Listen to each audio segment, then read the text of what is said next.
नुकत्याच जाहीर झालेल्या कोल्हापूर महानगरपालिकेच्या अर्थसंकल्पामध्ये व्यवसाय परवाना फीमध्ये वाढ करण्यात आली आहे. ही वाढ जवळपास 20% ते 100% इतकी आहे.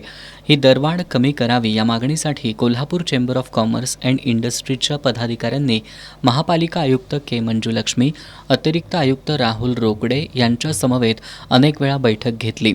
या बैठकीमध्ये आश्वासनाशिवाय काहीच न मिळाल्यानं संघटनेनं ठिय्या आंदोलनाचा निर्णय घेतलाय. त्यानुसार उद्या 30 एप्रिल रोजी सकाळी 10 ते सायंकाळी 5 या वेळेत महापालिकेसमोर ठिय्या आंदोलन करण्यात येणार आहे, अशी माहिती संघटनेचे अध्यक्ष संजय शेटे यांनी दिली. मागच्या आठवड्यामध्ये आम्ही त्याचा फॉलोअप घेतला.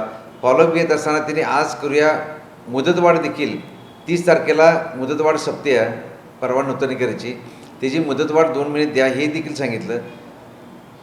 मागच्या आठवड्यात त्यांच्याकडं वेगवेगळ्या कमिट्या येऊन गेल्यामुळं आज करतो उद्या करत म्हणून काल आम्ही जाऊन अतिरिक्त आयुक्तांची भेट घेतली.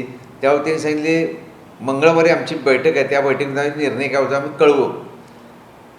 ते आम्हाला त्यावेळेला सकारात्मक दिसलं नसल्यामुळं आमची कोल्हापूर चेंबर ऑफ कॉमर्सची संध्याकाळी आम्ही मिटिंग घेतली काल. त्या मिटिंगमध्ये सर्व संघटनेचे पदाधिकारी एकदम आक्रमक होते की महापालिका ऐकत नसेल तर निश्चितच दरवाढ कमी करत नसतील, मुदतवाढ देत नसतील तर महापालिकेसमोर ठिय्या आंदोलन करायचा सर्वानुमते ठरलेलं आहे.